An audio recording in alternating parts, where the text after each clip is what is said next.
नमस्कार दोस्तों, ऐसा शायद ही कोई प्राणी होगा इस धरती पर जो एलियंस यानी परग्रही जीवों के बारे में जानना न चाहता हो।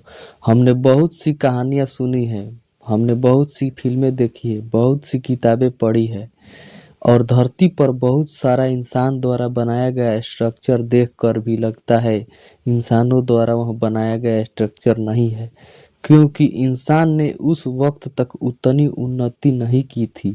फिर भी हम उस स्ट्रक्चर को परग्रही प्राणी द्वारा निर्मित या फिर एलियंस द्वारा बनाया गया मानकर या फिर इसकी संभावना व्यक्त करते हैं। परंतु सवाल वही है, क्या हम ब्रह्मांड में अकेले हैं? अर्थात क्या पूरे ब्रह्मांड में सिर्फ पृथ्वी पर ही जीवन है? मनुष्य ने चांद और मंगल बाकी के ग्रहों पर इसकी जांच की है, परंतु उन्हें वहां जीवन जीने योग्य वातावरण नहीं मिला। अब सवाल उठता है, क्या हम अकेले हैं या एलियंस होते हैं? अक्सर हम इन सवालों में उलझे रहते हैं। वैज्ञानिक भी इनका जवाब ढूंढने में दिन रात लगातार लगे हुए हैं, मगर अनगिनत ग्रह अपने भीतर इस रहस्य को समेटे हुए हैं। परंतु रहस्यमयी ब्रह्मांड से ये जवाब ढूंढना इतना आसान नहीं है। मगर एक शोध में दावा किया गया है कि हमारी अपनी गैलेक्सी में कम से कम 36 ऐसे ग्रह हैं जहां पर एलियंस के होने की संभावना है। एलियंस का ग्रह हमसे औसतन 17,000 प्रकाश वर्ष दूरी पर है। यह दूरी कितनी ज्यादा है, इसका अंदाजा इस बात से लगा सकते हैं। सूर्य का प्रकाश पृथ्वी तक पहुंचने में 8.5 मिनट तक के आसपास का समय लगता है और हमें एक एलियंस ग्रह तक पहुंचने के लिए 17,000 वर्ष तक प्रकाश की गति से चलना होगा। परंतु मौजूदा तकनीकी से हमारा अब तक उन तक पहुंचना नामुमकिन है। मगर ब्रिटेन की यूनिवर्सिटी ऑफ नॉटिंघम ने अनुमान लगाया है, हमारी होम गैलेक्सी में कम से कम 36 ऐसी सभ्यता है जो हमसे संपर्क करने की कोशिश में है। क्रिस्टोफर कांसिलेस वाली टीम ने अपने नेतृत्व में अनुमान लगाया है कि जिस ढंग से धरती पर जीवन संभव है, उसी ढंग से कुछ ग्रहों पर भी जीवन संभव है। अर्थात वहां पर ऐसा वातावरण है जहां पर जीवन पनप सकता है और जीवन वहां पर उपस्थित है। अब उन्होंने उसका अनुमान किस गणना के आधार पर लगाया है, चलिए इसके बारे में हम जानते हैं। टीम की ओर से कहा गया है, जिस ढंग से 500 करोड़ साल पहले धरती पर जीवन की उत्पत्ति हुई थी, उसी ढंग से कम कुछ दर्जन अन्य ग्रहों पर भी ऐसा हुआ है।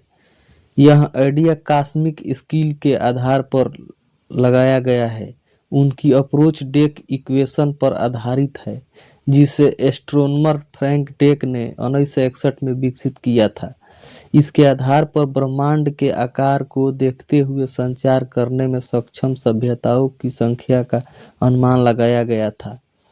हालांकि दोनों में जरूरी अंतर यह है कि कांसलेस की टीम ने जीवन की उत्पत्ति के आधार पर यह अनुमान लगाया। अगर तकनीकी की बात करें तो तकनीक में एलियंस कहीं हमसे ज़्यादा मॉडर्न और हमसे आगे हैं।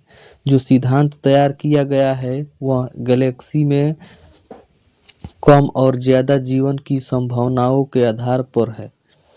इस कैलकुलेशन में तारों का बनना, वहां मौजूद धातु सामग्री और धरती जैसे ग्रह की स्थिति का अध्ययन किया गया। टीम का कहना है, इससे हमें कुछ जरूरी सवालों के जवाब मिल सकते हैं, जैसे हमारे गैलेक्सी में किस ग्रह पर जीवन संभव है और वहां किस हद तक जीवन है। एक अनुमान यह भी है कि इन सभ्यताओं पर मौजूद एलियंस लगातार रेडियो ट्रांसमिशन जैसे सिग्नल भेजकर अपनी मौजूदगी को दर्ज करा रहे हैं। हमारी अपनी खुद की सभ्यता सिर्फ कुछ सैकड़ों साल पहले की ही आई है, जबकि वे हमसे बहुत साल पहले से ऐसा करते आ रहे हैं। आज के वीडियो में बस इतना ही। ऐसे ही अन्य वीडियो देखने के लिए आप हमारे चैनल को सब्सक्राइब करें और फेसबुक पे देख रहे हैं तो फेसबुक ऐसे ही इंफॉर्मेटिव वीडियो देखने के लिए हमारे चैनल को सब्सक्राइब करें और फेसबुक पेज को फॉलो करें।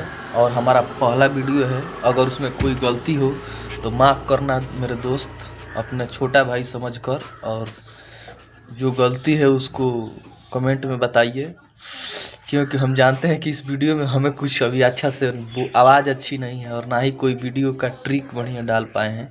लेकिन एक छोटा सा कोशिश है आपके छोटे भाई के द्वारा, और पहला वीडियो है। हमारे चैनल को सब्सक्राइब करिए और फेसबुक पेज को फॉलो करिए। मिलेंगे किसी नेक्स्ट वीडियो में, तब तक के लिए जय हिंद।